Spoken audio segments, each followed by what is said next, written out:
Selamat datang di channel Suara Papua ID. Di sini kami menghadirkan berbagai konten menarik seputar Papua, kehidupan masyarakatnya, perjuangan hak asasi manusia, budaya, dan isu-isu penting lainnya. Kami berkomitmen untuk memberikan informasi yang akurat, mendalam, dan berimbang mengenai Papua, serta memberikan suara bagi mereka yang mungkin tidak terdengar di kancah publik. Melalui video-video kami berharap dapat meningkatkan kesadaran, mempromosikan perdamaian, dan mendorong perubahan positif di Papua. Pada video ini kami ingin berbagi salah satu tokoh pejuang Papua yang meninggal pada tanggal 29 Mei tahun 2023. Video ini merupakan penghormatan terhadap perjuangan dan kehidupan tokoh tersebut. Nama tokoh tersebut adalah Tom Binal, yang merupakan seorang pejuang Papua yang telah lama berjuang untuk kemerdekaan Papua. Tom Binal adalah seorang pejuang Papua yang lahir dari latar belakang pendidikan Katolik. Dia memiliki perjalanan hidup yang panjang, mulai dari menjadi guru di beberapa sekolah di Papua, hingga menjadi anggota DPRD dan kemudian memilih untuk menjadi pastor awam. Setelah mengalami situasi kekerasan di tambang PT Freeport dan melihat ancaman terhadap masyarakat adat, Tom meninggalkan tugasnya sebagai pastor dan bergabung dengan masyarakat adat untuk melawan PT Freeport dan memperjuangkan hak-hak mereka. Tom Binal juga terlibat dalam berbagai upaya dialog nasional dan pelurusan sejarah Papua. Dia menjadi ketua tim 100 Dialog Nasional dan kemudian terpilih sebagai ketua Presidium Dewan Papua, PDP, pada tahun 2002, menggantikan Tes Elway yang dibunuh. Namun, pada masa kepemimpinannya, kondisi politik menjadi tidak pasti dan nasib dialog nasional menjadi tidak jelas. Tom jatuh sakit dan pada akhirnya meninggal dunia saat berobat di Singapura pada tanggal 29 Mei tahun 2023. Kami membuat video ini dibuat sebagai penghormatan terakhir bagi Tom Binal dan perjuangannya untuk kemerdekaan Papua. Tujuan video ini adalah untuk mengenang dan membagikan wawasan mengenai tokoh pejuang Papua ini kepada penonton. Melalui video ini, diharapkan penonton dapat menghargai perjuangan Tom Binal dan terus memperjuangkan kedamaian dan keadilan di Papua. Penasaran siapakah dia? Saksikan lebih lanjut video ini, tapi jangan lupa subscribe, like, komen, dan share video ini untuk saling berbagi wawasan. Tidak asing lagi atas kepergian Tes Hio Alway, yang dibunuh oleh Kopassus atas tumbal Otsus 2001, dan meninggalnya Agus Alwi Alwa yang diincar atas tuduhan anatomi separatis Papua pada tahun 2011. Dan kini, tahun 2023, menyusul Tom Binal, meninggalnya Tes Alway, Agus Alwi Alwa, maupun Tom Binal adalah titik penghabisan darah untuk perjuangan Papua merdeka.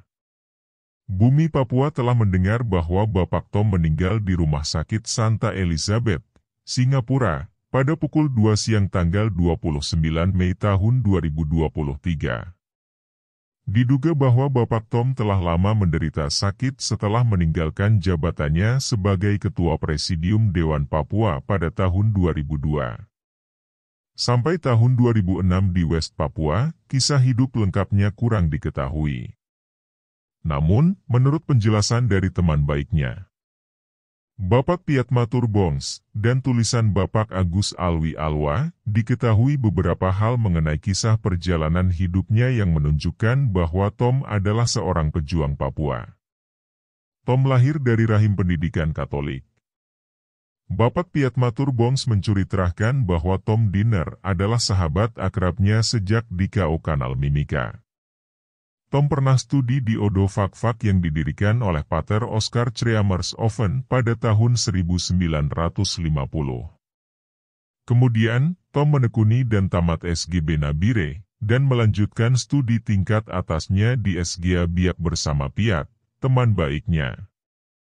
Setelah tamat, Tom dan Piat ditugaskan sebagai guru di Wamena pada 1963. Tom sendiri mengajar para Newowok dan Piat di SDIP Kamusatpak. Setelah 4 tahun mengajar, pada tahun 1967 sampai tahun 1968, Tom bertugas lagi sebagai guru di SDIP PK Mafia. Kemudian, tepat pada tahun 1969, para uskup regio Papua mendirikan Akademi Teologi Katolik yang sekarang STFT Fajar Timur di Abepura. Akademi ini didirikan untuk para calon imam maupun awam katekis. Karena itu, Piat dan Tom, yang lama bertugas sebagai guru, dipanggil untuk melanjutkan studi di Akademi Teologi Katolik ATK bersama 8 mahasiswa lainnya. Mereka berdua studi dan tinggal sekamar hingga tamat pada tahun 1972. Namun, saat perpisahannya, Tom tidak hadir karena telah dipilih menjadi DPRD pada tahun 1972, hal tersebut tidak berjalan lama. Peristiwa tahun 1977 di Akimuga membuatnya tidak nyaman lagi menjalankan tugasnya sebagai politikus negara RI. Karena itu, ia mengundurkan diri dan memilih untuk bertugas sebagai pastor awam, sebagaimana panggilan awalnya. Maka, ia melaporkan kepada Uskup Staf Herman Monigov, Uskup Keuskupan Jayapura, untuk kembali menjadi seorang pelayan Tuhan. Uskup menugaskan Bapak Tom sebagai pastor paroki di Jayawijaya, kemudian bertugas lagi di paroki Abimis. Setelah bertugas sebagai pastor paroki di 2 wilayah berbeda, Tom mendapatkan kesempatan untuk mengambil kursus kemasyarakatan sosial di Filipina. Kemudian, ia pulang ke Papua dan bertugas di Nabire dan Mimika sebagai pastor paroki Mapura Jaya Mimika.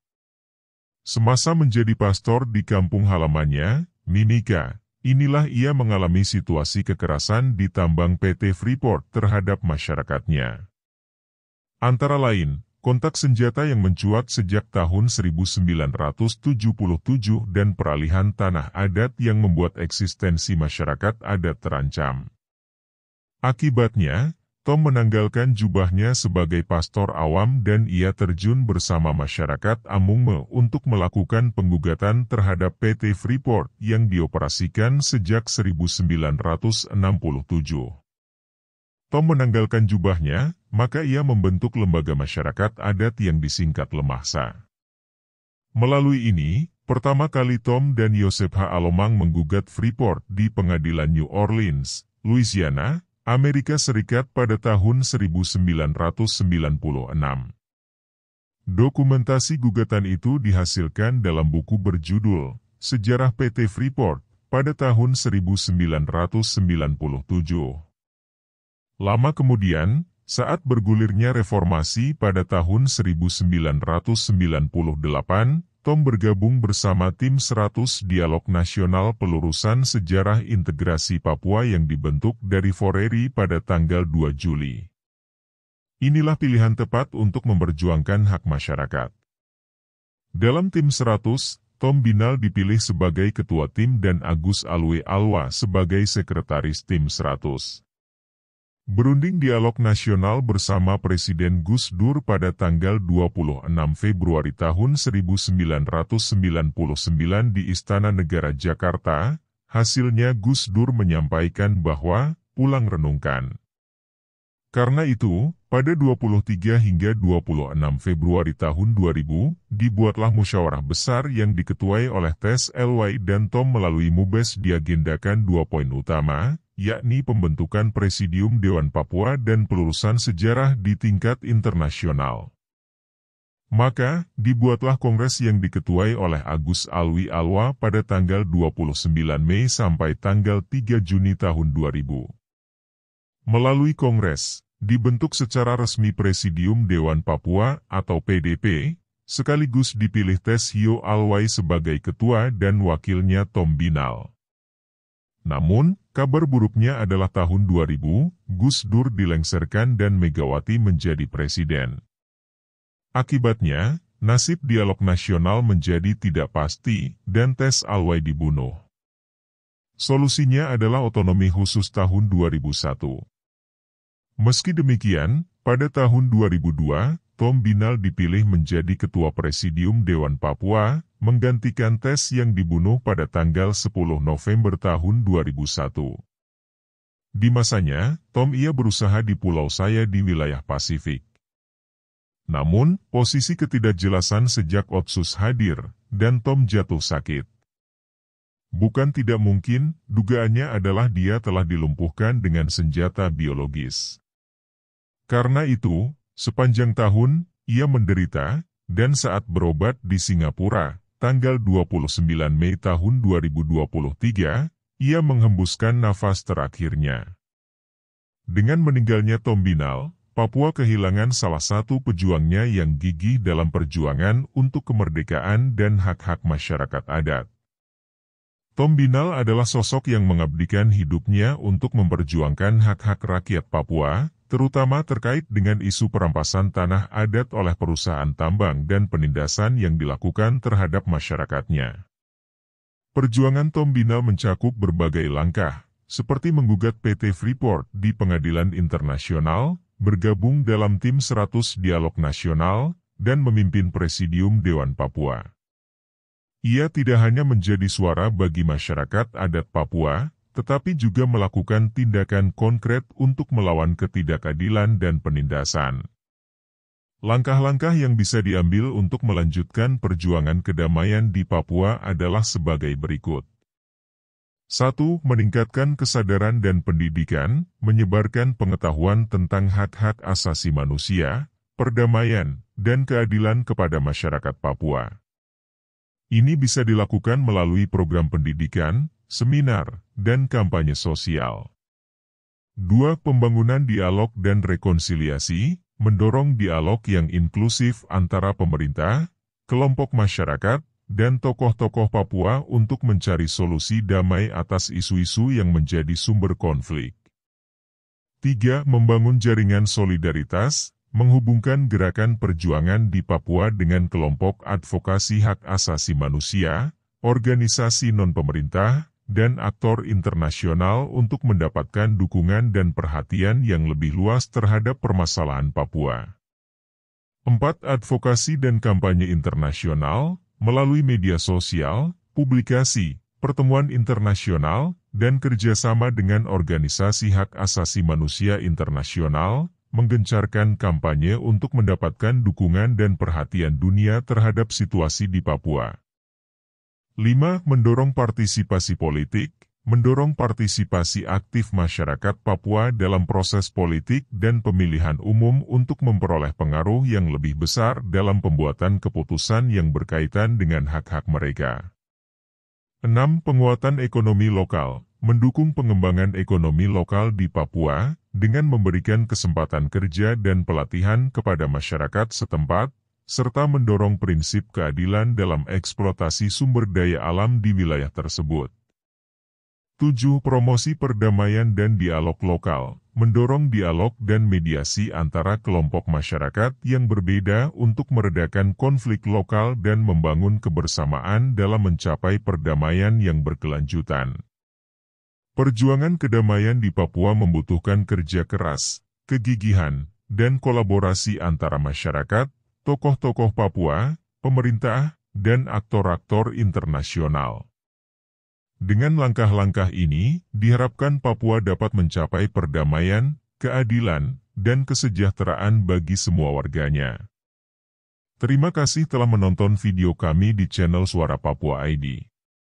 Kami berharap video ini dapat memberikan wawasan dan pemahaman yang lebih mendalam tentang perjuangan dan keadaan di Papua. Kami mengajak Anda untuk terus mendukung perdamaian, keadilan, dan kemerdekaan Papua. Jangan lupa untuk subscribe, like, komen, dan bagikan video ini agar pesan kami dapat tersebar luas dan mencapai lebih banyak orang. Mari bersama-sama membangun kesadaran global tentang isu-isu yang dihadapi oleh rakyat Papua. Terima kasih atas partisipasi dan dukungan Anda. Mari kita terus berjuang untuk masa depan yang lebih baik bagi Papua dan semua orang yang tinggal di sana. Sampai jumpa di video kami selanjutnya. Salam perdamaian dan keadilan.